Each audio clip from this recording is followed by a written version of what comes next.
I wanted to ask you a few Some questions questions. Yeah. about why did you decide to write about that subject? In the privacy of the palace, spaces that once served as refuge and sanctuary began to feel silent. Shared whiskey nights, quiet conversations, and private readings gradually gave way to solitude. Camilla increasingly occupied the guest chambers, instead of their shared quarters. Excuses were offered, health concerns, different sleep schedules, or fatigue. Yet the palace staff, experienced in the nuances of royal domestic life, recognized these as early signs of something far more profound.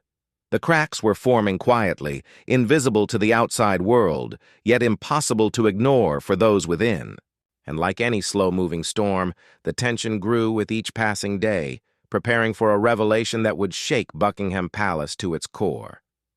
The first hints of betrayal appeared subtly, almost innocuously, like shadows at the edges of light. Camilla's phone was kept closer than ever, her absences more frequent and less explainable. She avoided late-night palace events under vague pretexts, and whispers of a growing emotional distance began circulating among staff and senior aides. Minor incident, a handbag left in a drawing room, became the first tangible clue. A folded note peeked from the side of the bag, containing a message that was unmistakable in tone and intimacy. The handwriting was unfamiliar. The message, "Last night was unforgettable," was impossible to misread.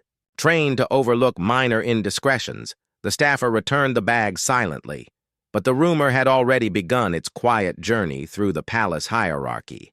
Charles, outwardly composed, began requesting private walks, unscheduled calls to old confidants, and more time alone than usual.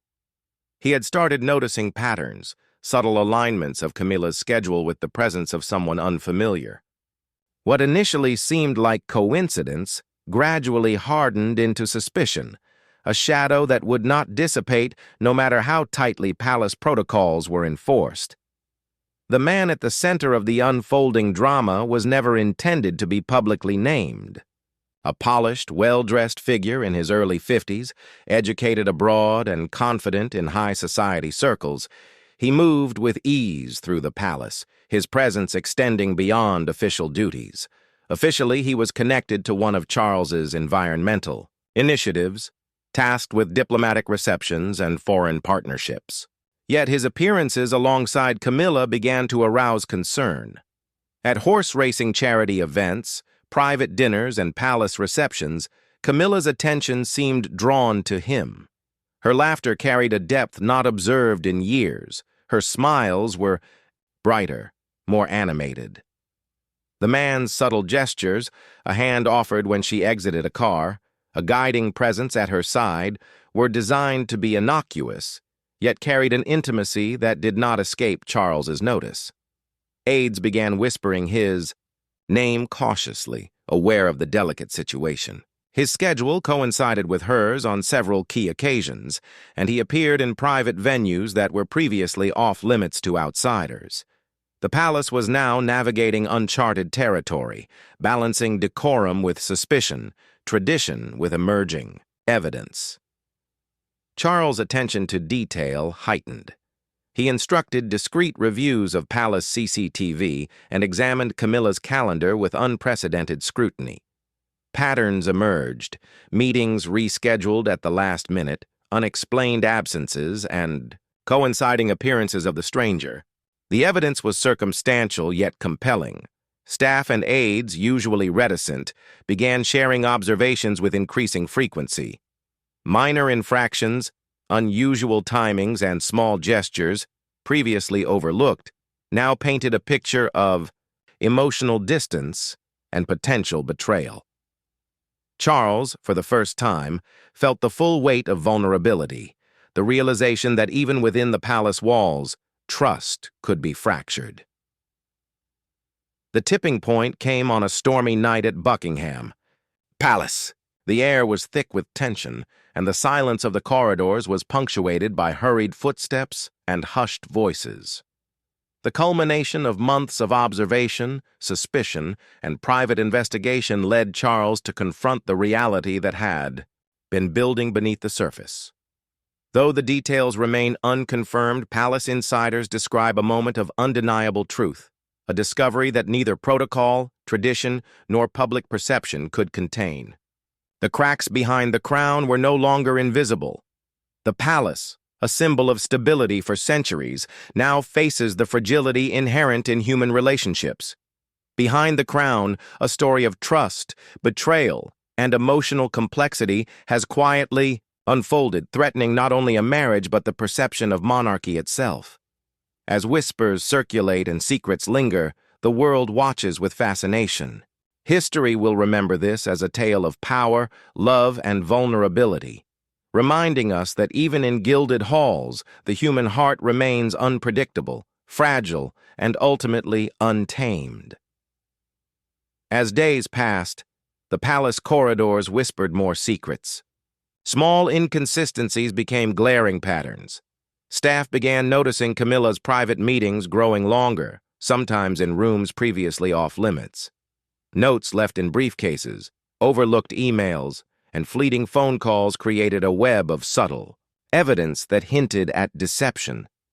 Charles, already burdened with the weight of the monarchy, began to track these movements himself. He noticed slight changes in Camilla's tone when discussing certain events, fleeting expressions of guilt or distraction, and unexplained absences during late-night preparations for royal engagements. The palace, for the first time in years, felt less like a home and more like a stage where hidden truths played out behind every closed door. Rumors, the lifeblood of any royal household, now moved faster than ever. Junior aides exchanged discreet glances. Supervisors whispered cautiously about her unusual behavior and the mysterious man. Even long-serving staffers, who had witnessed decades of royal comings and goings, admitted that they had never seen anything quite like this. The whispers were careful, precise, and strategic. Nobody wanted to spread false information, but patterns were becoming impossible to ignore. Camilla's private appearances grew more frequent, and her interactions with the stranger were more open, less guarded. The palace hierarchy, typically a fortress of discretion, now found itself grappling with suspicion, tension, and unspoken questions. Behind the golden walls, the emotional toll on Charles became increasingly apparent. Long walks in the palace, gardens turned contemplative, almost melancholic. His aides noted quiet moments of frustration, the occasional raised voice, and a distant look when alone. Camilla, meanwhile, seemed caught between duty and desire. The tension manifested in small ways: missed meals together, unspoken resentments, and moments of silent frustration during ceremonial duties. Their shared history, once a source of strength, now seemed to heighten the pain of distance and unspoken betrayal.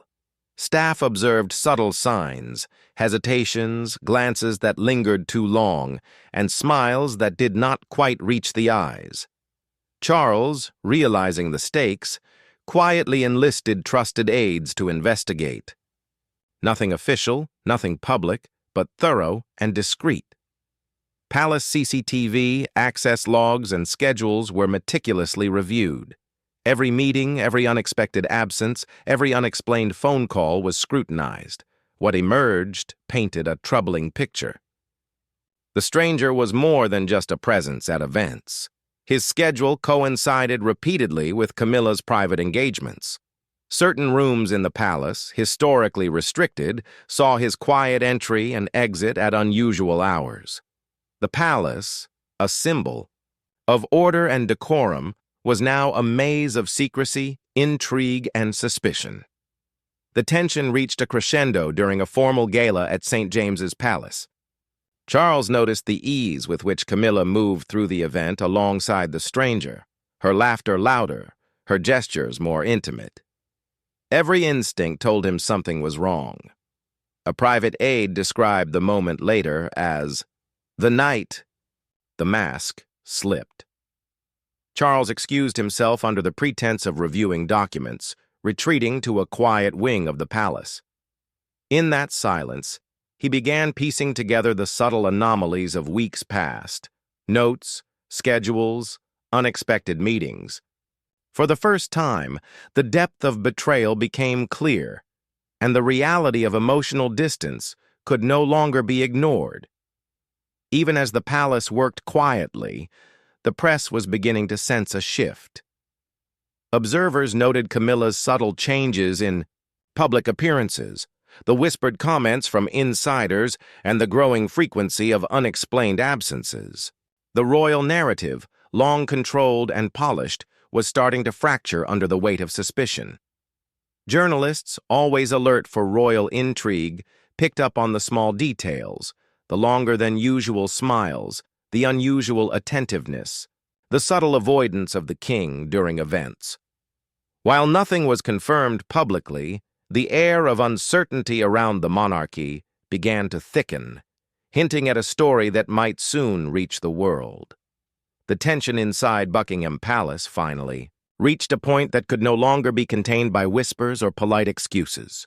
Charles, after weeks of observation and quiet investigation, decided it was time to confront the reality before him. A private meeting was arranged in a secluded part of the palace, a space far from prying eyes and curious ears. Camilla entered, composed but with a subtle unease that betrayed her confidence. The stranger's presence, always lingering at events and in her movements, had been noted, traced, and recorded by Charles's aides. Every word, every gesture that had once seemed innocent now carried weight. Charles, usually measured, let his emotions surface, a mixture of disappointment, hurt, and disbelief. He asked the questions that had been building for months: the unexplained absences, the secret notes, the repeated meetings. Camilla offered explanations, deflected, and sometimes remained silent. Yet the evidence, subtle though it was too clear. The palace that had once been a stage for love and public celebration now became a courtroom of truth and judgment.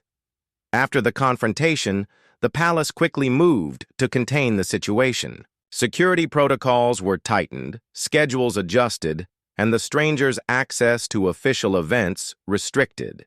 Staff were briefed on confidentiality, and the aides closest to the king ensured that rumors did not leak further. Meanwhile, Charles attempted to salvage appearances. Public engagements continued, smiles were forced, and official statements emphasized unity and duty. Yet behind closed doors, the emotional toll was evident. Camilla's presence in private quarters was limited, and interactions became carefully managed, almost ritualistic. The palace, a centuries-old symbol of poise, was now navigating the delicate balance between public duty and private turmoil. Even with damage control in place, the world began to sense subtle cracks. Observers noted Camilla's slightly strained smiles, the measured distance in photographs, and Charles's rare moments of visible tension. The media, ever alert, speculated about the shifting dynamics within the royal family, and public opinion wavered. Social media, forums, and international headlines hinted at rumors without confirmation. The monarchy, usually adept at shaping its narrative, faced an unprecedented challenge, controlling perception while managing a deeply personal scandal. The story, once confined to palace corridors, was slowly seeping into the collective consciousness of the world. As the palace adjusted to its new reality, the future of the royal relationship remained uncertain. Charles and Camilla, once a symbol of enduring love and second chances, now faced the difficult task of navigating trust, public expectation, and personal reconciliation. The monarchy, resilient yet fragile, stood as a reminder that even institutions built on centuries of tradition cannot shield human hearts from complexity. Every royal smile, every gesture of unity, now carried layers of history, emotion, and unspoken tension. For staff, aides, and the king himself, the palace was no longer just a home or a seat of power. It was a place where every word mattered. Every glance was scrutinized, and every secret had the potential to change history. And as whispers of scandal faded into memory, one truth remained. Behind the crown, the human story continues, unpredictable, delicate, and profoundly compelling. Within the palace, loyalties began to shift quietly. Long-standing aides, trusted advisors, and even some senior family members found themselves aligning subtly with different sides of the growing tension. Some quietly supported Charles, reinforcing security, monitoring schedules, and maintaining discretion. Others, sympathetic to Camilla, offered discreet counsel and shielded her from immediate scrutiny. The palace, usually a bastion of unity, became a labyrinth of alliances and whispered loyalties. Each aide, each staff member, had a role in either protecting or exposing fragments of the truth. Information flowed like water under the marble floors. Subtle observations, overlooked details, and glimpses of private conversations were pieced together into a narrative only a few could fully see.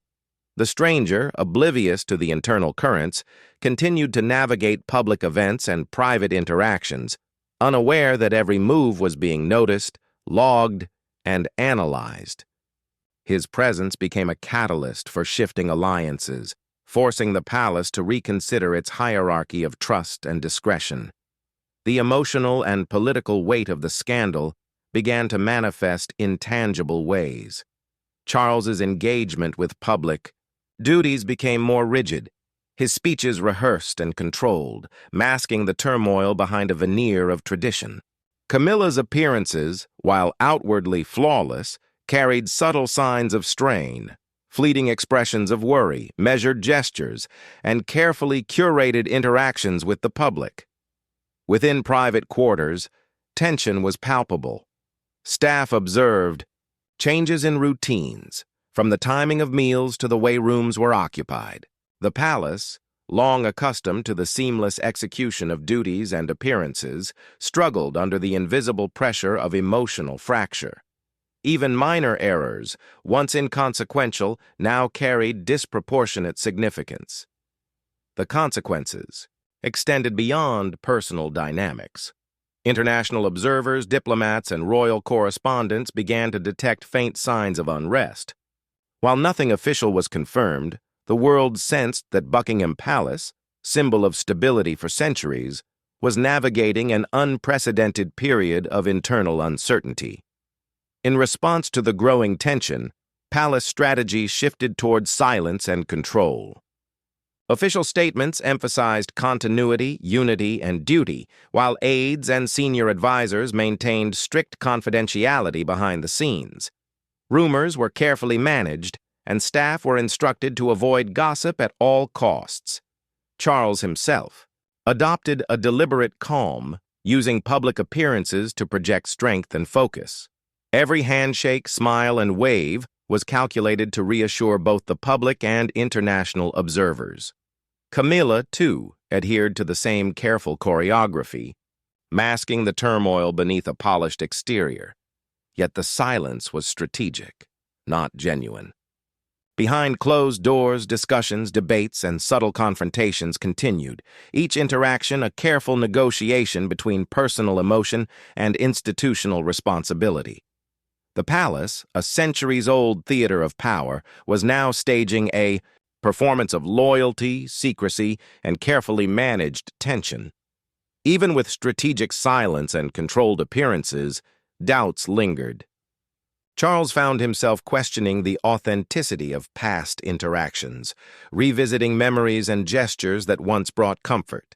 Camilla, meanwhile, navigated her own complex emotions, balancing duty, personal desire, and the weight of public expectation. Staff and aides, too, carried the burden of uncertainty. Every observation was scrutinized, a glance exchanged, a note left behind, a meeting scheduled without clear purpose. The palace became a silent theater of suspicion, where every participant had a role, but no one fully knew the script. These lingering doubts extended beyond the couple, affecting morale, decision-making, and the subtle equilibrium of palace life. Trust, once implicit, was now constantly tested. The crown, a symbol of unity and authority, was shadowed by the human fragility of those who wore it. Despite the palace's strategic silence, the cracks could no longer be contained. Small slips, unnoticed by the public, began to accumulate. A misplaced document, a chance observation by a junior aide, a fleeting photograph at a private event, all became pieces of a puzzle that suggested more than polite explanations could cover. The palace's carefully constructed facade was under siege by reality. Even the most discreet monitoring could not prevent information from surfacing in whispers, both inside and outside the palace. Conversations once confined to private quarters now reached the ears of trusted aides who shared only the necessary. Fragments to maintain decorum yet inadvertently spread tension. The emotional weight on Charles grew heavier with each passing day. The king, usually composed and methodical, found himself replaying small interactions, wondering which were genuine and which had been influenced by hidden motives. Camilla, meanwhile, maintained her public composure, but behind the polished exterior, the uncertainty and risk of exposure pressed heavily upon her. Rumors, subtle at first, began to ripple outward. Observers noticed nuances in Camilla's behavior. Brief hesitations in public speeches, carefully measured glances, and a smile that seemed rehearsed. Charles's public appearances, while meticulously orchestrated, occasionally betrayed flashes of tension. Media speculation, fueled by these small but noticeable cues, intensified. Headlines hinted at palace unrest, while social media discussion amplified curiosity and suspicion. Though no official statements confirmed anything, the perception of a brewing scandal began to take hold. The monarchy, long shielded by centuries of tradition and careful narrative control, was now facing the challenge of controlling not just facts, but perception. The ripple extended beyond Britain. International observers, diplomats, and royal enthusiasts speculated endlessly. Every handshake, every photograph, every wave became scrutinized for subtle meaning. What had been a private strain now threatened to become a global conversation. Inside the palace, the emotional strain reached a new intensity. Charles and Camilla, though physically present, became emotionally distant. Their interactions were cautious, measured, and calculated, as if they were performing roles rather than living a shared life. Staff observed subtle shifts. Camilla taking longer routes to avoid certain corridors, Charles lingering in his private study longer than usual, and whispered conversations that ended abruptly when anyone approached. Even the palace's most experienced aides admitted to tension they had never seen before. The once familiar rhythms of royal life, meals, engagements, private correspondence, now carried an unspoken weight. Every glance, every gesture, and every conversation became laden with meaning, forcing those in the palace to navigate a delicate balance between duty, discretion, and emotional survival. As the palace braced for what seemed inevitable, both Charles and Camilla reflected privately on the trajectory of their relationship. The years of shared history, public scrutiny, and personal challenges weighed heavily. Moments of tenderness, laughter, and genuine connection now seemed tinged with the knowledge of hidden fractures. The monarchy, an institution built on centuries of tradition, ceremonial precision, and public image, faced a test that could not be resolved by protocol alone. Behind the crown, human vulnerability persisted. Even kings and queens, symbols of authority and stability, were subject to the fragility of trust, emotion, and desire. In the quiet corners of Buckingham Palace, the whispers, glances, and subtle movements continued.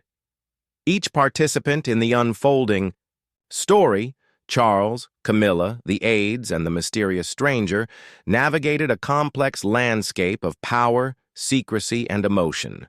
and though the public might never fully understand the intricate dynamics behind the gilded walls, the truth of human complexity remained undeniable, a shadow behind the crown that would linger long after the whispers faded. In the days following, the escalating tension, Buckingham Palace settled into a cautious rhythm.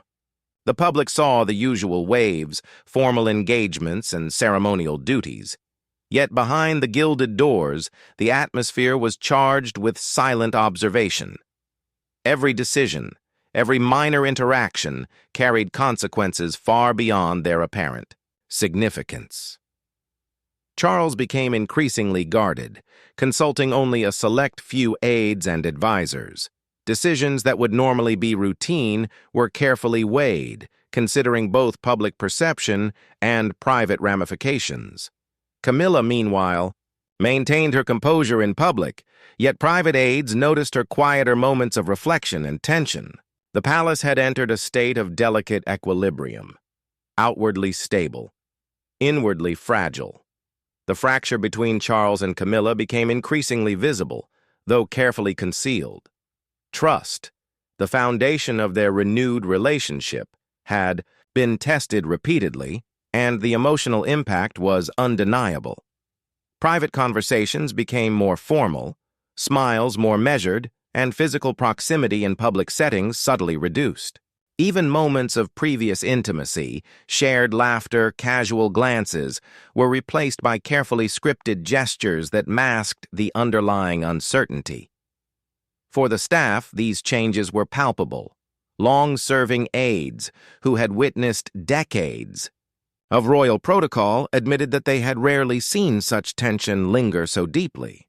The palace, once a sanctuary of tradition and order, had become a theater of cautious observation, where every action was scrutinized for signs of loyalty, discretion, or potential betrayal. Outside the palace walls, rumors swirled. Observers, both professional and casual, noted minor inconsistencies in the royal narrative. Subtle changes in behavior, altered schedules, and what seemed to be cautious distance between the king and queen. The media speculated endlessly, though facts remained scarce. Headlines hinted at tension, and social media amplified every perceived misstep, gesture, or deviation from expected conduct. Public fascination with the royal family grew as audiences tried to piece together fragments of truth from carefully curated appearances. Even without confirmation, the perception of unrest threatened to overshadow years of careful image management. The monarchy, historically adept at shaping narratives, now faced the challenge of navigating a story that was both private and painfully public. As weeks turned into months, the palace began to adjust to its new reality. Charles and Camilla continued their duties, their public appearances polished and precise, yet a lingering tension remained, an unspoken acknowledgement that the past months had reshaped the nature of their relationship. Inside Buckingham Palace, staff, aides, and family members carefully navigated the subtleties of behavior, the unspoken cues, and the hidden fractures in what had once seemed an unbreakable bond. The monarchy, while outwardly resilient, had confronted a vulnerability that no amount of tradition or protocol could fully erase. The story of Charles, Camilla, and the mysterious stranger stands as a reminder. Even in the most polished and scrutinized institutions, human emotions, trust, and betrayal persist. Behind the crown, the heart remains fragile, the bonds delicate, and the consequences of secrecy inevitable. The gilded walls of Buckingham Palace continue to hold whispers, memories, and the quiet weight of unspoken truths, a shadow behind the crown that will endure long after the public eye moves on.